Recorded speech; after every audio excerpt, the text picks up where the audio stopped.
Hello everyone, welcome back to my channel. আমি অনিতা চলে এসেছি নতুন আরেকটি ব্লগ নিয়ে। আমার নতুন ব্লগে তোমাদের সকলকে স্বাগত জানাচ্ছি। আর আজ হচ্ছে বৃহস্পতিবার, আর তোমরা এখন দেখছো বৃহস্পতিবারের বিকেল। আর এই যে দেখো, এখন ঘড়িতে বাজে 4:25। আর আজকে ছেলের ছুটি, সেই কারণে সে খুব ঘুম দিচ্ছে। আর এই যে দেখো, আমার ঘরদোর সমস্ত ঝাড়া হয়ে গিয়েছে। ভাদ্র মাসে যে ঘর পরিষ্কার করা থাকে সেগুলো আমি সমস্তটাই করে নিয়েছি। কয়েকদিন ধরে যা রোদ দিচ্ছে সেই কারণে আর লোভ সামলাতে পারিনি, কারণ বৃষ্টি শুরু হয়ে গেলে খুব মুশকিল হয়ে যাবে। তো সেই কারণে রান্নাঘর আর আমাদের এই ঘরটা দুটোই ঝেড়ে নিয়েছি। আর এই যে দেখো, ছেলে এখন ঘুমাচ্ছে। আর এই যে দেখো, নিচেতে তোমাদেরকে দেখালাম না, এই যে বাঘ সিংহ, এইগুলোকে নিয়ে দুপুরবেলা খেলা করছিল। আর এইগুলো নিয়ে খেলতে খেলতেই ঘুম পেয়ে গিয়েছিল, তো সেই কারণে খেলাগুলো আর তোলা হয়নি ওর, আর ঘুমিয়ে পড়েছে। আর এখন 4:30 বাজে, ওকে এবার ডেকে দেব। আর এই দিকে দেখো, আমার হাজব্যান্ডের জন্য ফুল রেখেছিলাম পুজো করবে বলে। ফুল শুকোতে চলেছে, কিন্তু তার এখনও পাত্তা নেই। আসলে আজকে মনে হয় খুব কাজের চাপ, তো সেই কারণেই। তো কয়েকটা বাসন আছে, এখন মেজে নেব। ঋদ্ধিমান আর আমি খেয়েছিলাম, 2টো থালা আছে। আর এই যে টক দই দিয়েছিলাম, এই বাটিটা রয়েছে, এই দুটো মেজে নেব। তো চলো এখন রান্নাঘরে যাই।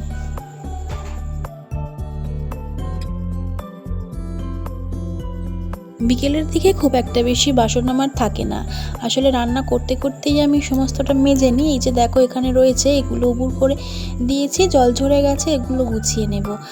আর 2টো থালা আছে, ওটা মেজে নিলেই হয়ে যাবে। তার আগে একটু জল খেয়ে নেব। আর প্রচণ্ড গলা শুকিয়ে যাচ্ছে কি জানে আজকে, তো জলটা খেয়ে নিই, তারপরে বাসন টাসনগুলো মেজে নেব। ঘর ঝাড় দেওয়া আছে, বিকেলে সমস্ত কাজগুলো সেরে নেব। আর তোমাদের সঙ্গে একটা জিনিস তো আমি আজকে শেয়ার করব। তোমরা তো থাম্বনেল দেখেই বুঝতে পেরেছো যে আমি কি দেখাবো, তো সেটা তোমাদের সঙ্গে আমার শেয়ার করার ভীষণ ইচ্ছা। তার আগে চলো তোমাদেরকে নিয়ে যাই আমাদের ছাদে। আর এই তো বন্ধুরা, চলে এসেছি ছাদে। আর আমার এই যে জবা গাছটা তোমাদের দেখিয়েছিলাম, এই গাছটা বেশ ভালোই ফুল দিচ্ছে। 2-1 দিন অন্তর অন্তরই 1-2টো করে ফুল ফুটতে থাকছে, আমি তো ভীষণ খুশি। আর এই যে দেখো, এই অপরাজিতা গাছটাও আমি নতুন বসিয়েছি, তো এই গাছটাও ভালোই হচ্ছে, তবে ডালপালা লাগানো হয়নি সময়ের অভাবে। এটাও আমি করে নেব, নাহলে গাছটা তো উঠতে পারবে না, আর ফুল দেবে কি করে। আর এইখানে দেখো, সেই 2টো জবা গাছ সেই ননদের বাড়ি থেকে নিয়ে এসেছিলাম, যে 2টো জবা গাছ, সেই জবা গাছ দুটো ছোট টব থেকে বড় টবে ট্রান্সফার করেছি। আর এই গাছ দুটো ভীষণ ভালো, এই গাছ দুটোতেও বেশ ভালোই ফুল হচ্ছে, তবে ফুলগুলো তোমাদের সঙ্গে আমি শেয়ার করতে পারি না, ঠিক একদিন করবই শেয়ার, তোমাদেরকে দেখাবো নিশ্চয়ই। আর এই যে দেখো, এখন 4:30 বাজে, কে বলবে বাইরে রোদ দেখেছো কি প্রচণ্ড রোদ, বাইরে বেরোনোই যায় না। তবে বন্ধুরা, আকাশটা দেখে কিন্তু মনে হচ্ছে পুজো কিন্তু দোরগোড়ায় চলে এসেছে, কি সুন্দর লাগছে দেখো আকাশটা। আর ইতিমধ্যে ছেলে ঘুম থেকে উঠেও গেছে। আর এই যে দেখো, সবাই চলে এসছে বন্ধুরা ওকে ডাকতে, তো বেরিয়ে পড়ছে এখন খেলতে। ওদের দেখলে না সত্যি নিজের ছোটোবেলাটা আমার মনে পড়ে যায়। এই যে দেখো, সবাই মিলে বিকেলে কি সুন্দর খেলতে বেরিয়ে গেল। ছোটোবেলায় আমরাও কত খেলেছি, ওদের দেখলে সত্যিই খুব ভালো লাগে।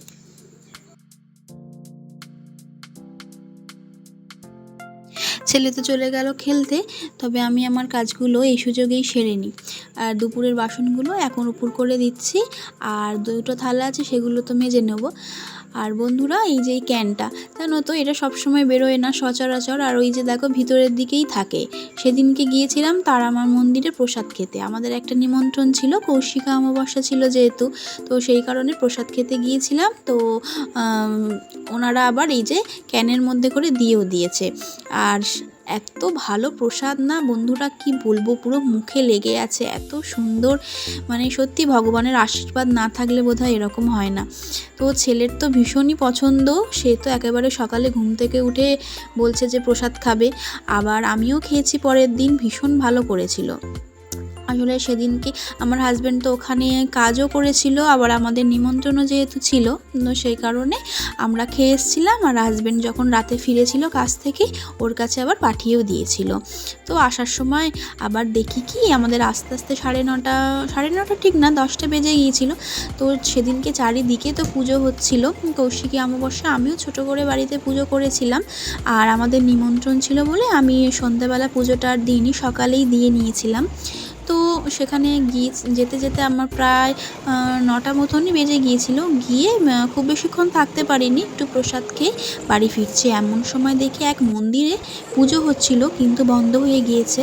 আর না, সেখানে ভর হয়েছে। আসলে নিজের চোখে ভর না সেইভাবে কখনো দেখিনি, তো আসলে দেখে না কেমন একটা লাগছে, গায়ে পুরো কাঁটা দিয়ে উঠেছে আমার। তো অনেকটা রাত হয়ে গিয়েছিল বলে তাড়াতাড়ি বাড়ি ফিরে এসেছিলাম। আর এই যে দেখো, ছেলের জামা কাপড়গুলো কেচেছিলাম, প্রায় শুকিয়েই গিয়েছে। আমার তো রোজ ইউনিফর্ম কাচতেই হয়, তোমাদের তো বলেছি। ছেলে যে কি করে এত নোংরা করে বুঝতে পারি না। অন্য বাচ্চাদের দেখি সাদা জামা এত নোংরা করে না, তবে আমার ছেলেটা না কি করে যে এত সাদা জামাটা নোংরা করে ফেরে আমি বুঝতেই পারি না। প্রত্যেক দিন আমার জামা প্যান্ট কাচতেই হয়। আর ওইভাবে স্কুলে পাঠানো সম্ভব বলো? সবাই যাবে ভালোভাবে ড্রেস পরে, আর ও যাবে নোংরা ড্রেস পরে। তো এই যে দেখো, মোজা দুটোও আমি কেচে দিয়েছি একেবারে, আর সবটাই শুকিয়ে গিয়েছে, গার্ডারটা একটু ভিজে, তাই জন্য জানলাতেই মেলে দিলাম। আর টাইম বলে সকালে জল এসেছিল, জল ভরে রেখে দিলাম। জামা কাপড় ভেজালে না ভীষণ ভালো পরিষ্কার হয়, সে কারণে আমি একটু টাইম করে জল ভরে রেখে দিই। এবার চলো তোমাদেরকে আমি দেখাবো। এই যে আমাদের বাড়ির সামনে রাস্তা, তোমরা তো জানো, আমার অন্যান্য ভিডিওতে তোমরা দেখেছো।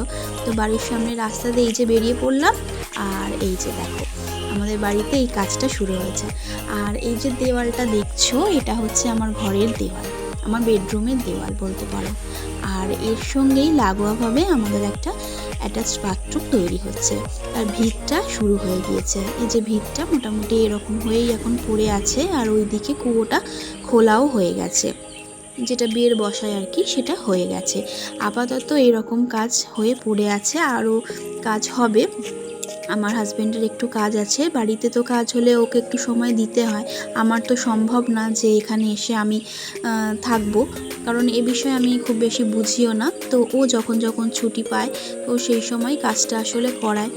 তো বন্ধুরা, অনেক দিনের অপেক্ষার পর এটা করছি বন্ধুরা। তোমরা তো সকলেই জানো কি সমস্যার মধ্যে দিয়ে আমাদের কলে যেতে হয়। আর কুয়ো খোলার পর যে মাটিটা বেশি হয়েছিল, সেগুলো এখানটাতে হাজব্যান্ডকে দিয়ে দিতে বলেছি। এটা একটু গড়ানি জায়গা, আমাদের যাতায়াত করতে অসুবিধা হয়, সেই কারণেও দিয়ে দিয়েছে। তো বন্ধুরা, অনেক অপেক্ষার পর এই কাজটা শুরু করেছি। ভীষণ অসুবিধা হয় বন্ধুরা, যখন বৃষ্টি হয় বা বলো শীতের সময় বাথরুমে যেতে আমাদের সকালবেলা খুব অসুবিধা হয়। ছেলের যেহেতু ভোরবেলা স্কুল থাকে না, আর ঠান্ডার সময় বেচারিকে এই বাথরুমে নিয়ে যেতে হয়, তো খুব অসুবিধা হয়। বৃষ্টিতেও ভিজতে ভিজতে আমাদের কলেজ যেতে হয় বন্ধুরা। তো সেই কারণে অনেক কষ্ট করে এটা করার চেষ্টা করছি।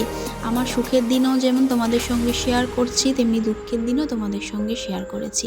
আমি নতুন কিছু করছি আর তোমাদের সঙ্গে শেয়ার করব না, এটা কখনো হয় না বন্ধুরা, তাই তোমাদের সঙ্গে একটু শেয়ার করলাম। আর গুড ইভিনিং বন্ধুরা, এখন সন্ধে হয়ে গিয়েছে, আমার সন্ধে জ্বালাও হয়ে গেছে। মা এখানে বসে এখন গরম চা কাটছে, আর ওইদিকে ছেলে ওর কাকার সঙ্গে বসে আছে। ওর খেলনার গিটারটা একটু ভেঙে গেছে, সেগুলোই কিন্তু ওর কাকাকে নিয়ে সারিয়ে নিচ্ছে। তো দুজনে এটা করছে। আর আমি এখন চলে যাব রান্নাঘরে, ছেলের জন্য একটু টিফিন বসিয়েছি। আর আজকে যেহেতু ছুটি, পড়তে যায়নি, সে কারণে আজকে একটু বায়না ধরেছে চাউমিন খাওয়ার, তো সেটাই করে দিচ্ছি। অনেক দিনই করিনি বাড়িতে, তো আজকে যেহেতু একটু বায়না করেছে, সেই জন্য আজকে একটু করে দিলাম। অন্যান্য দিন সত্যি আমার সময় হয় না, আজকে করে দিলাম। তো এই যে হয়ে গেছে, তো ওকে খেতে দিয়ে দেবো। আর আমারটা কড়াই আছে, আমি একটু পরে খেয়ে নেবো বন্ধুরা। তো চলো ওকে খেতে দিয়ে দিই।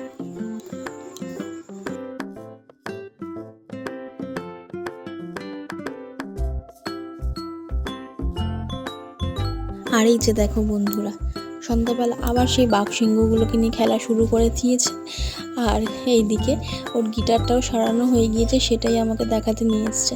গিটারটা অনেক দিন পড়েছিল, ও খেলেনি, তো কাকা সারিয়ে দিয়েছে, তারগুলোও ঠিক করে দিয়েছে। আর এই যে লাইট জ্বলছে। তো আজকে সন্ধ্যাবেলাটা ধরে নাও এটা নিয়েই থাকবে, আর কাল তো স্কুল আছে, তাড়াতাড়ি ঘুম পাড়িয়েও দিতে হবে।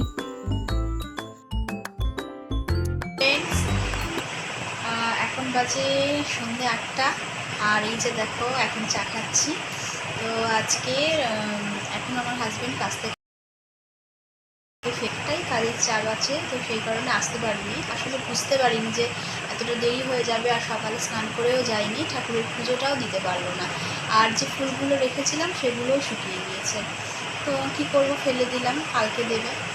তো ছেলে টিভি দেখছে আর আমি এই যে এখন চা খাচ্ছি। আর রাতে রান্না করাই আছে, রাতে রান্না করার কোনো ঝামেলা নেই, দুপুরে একেবারেই করে নিয়েছিলাম। তার উপরে আমার হাজব্যান্ড আসেও নি, দুপুরের খাবারটাও বেঁচে গেছে, একটু বেশি হয়ে গেল সব কিছু। তো কী করা যাবে, কালকে গরম করে খেয়ে নেব। আর ছেলের তো কাল স্কুল আছে, সকাল সকাল উঠতে হবে। তো ভিডিওটা বেশি বড় করছি না বন্ধুরা, এখানেই শেষ করছি। তো প্রত্যেকবারের মতন বলবো, আমার ভিডিওটা যদি ভালো লেগে থাকে প্লিজ লাইক আর কমেন্ট করে দিও, আমি বুঝতে পারবো যে আমার ভিডিও তোমাদের ভালো লাগছে। তো আজকে এখানেই বিদায় নিচ্ছি বন্ধুরা, সকলে ভালো থেকো, টাটা।